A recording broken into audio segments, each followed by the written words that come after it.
Okay, just finishing up that second example from 9.3 day 1. We just discovered where all of our horizontal tangent lines are going to occur because they are going to occur when y prime equals 0, but x prime does not. I'm going to go through and do the vertical tangent line part, so that should hopefully help. Just to refresh your memory, these things here that are boxed, these are all the locations for t where y prime equals 0. These are all the locations for t where x prime equals 0. If I want a vertical tangent line, I'm going to want to know where x prime is 0, but y prime is not 0. Again, I'm thinking about that fraction for my dy dx.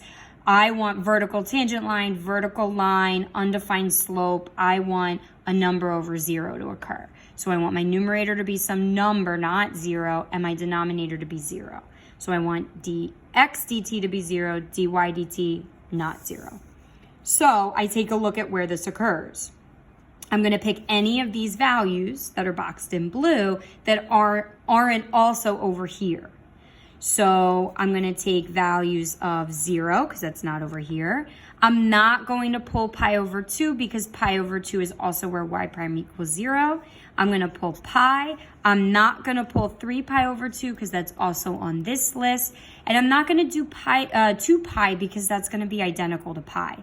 So I actually have far less to do for this one. Is kind of nice. So I'm taking those values of t and I'm plugging them in to my original parametric equation. So t equals, and I'm plugging them in here. So x of 0 is cosine 0. Y of 0 is sine 0. Cosine at 0 is 1. Sine at 0 is 0. So t equals 0 corresponds to the point 0, 1. I'm sorry, 1, 0, excuse me. If I want to do the same thing for pi, I would be plugging in pi into my original parametric equations. So if I plug in pi for t, cosine at pi, if I plug in, cosine at 2 pi. If I plug in pi for y, I get sine of 3 pi. Cosine at 2 pi is 1, sine at 3 pi is 0. Again, I get 1, 0. So where do vertical tangent lines occur?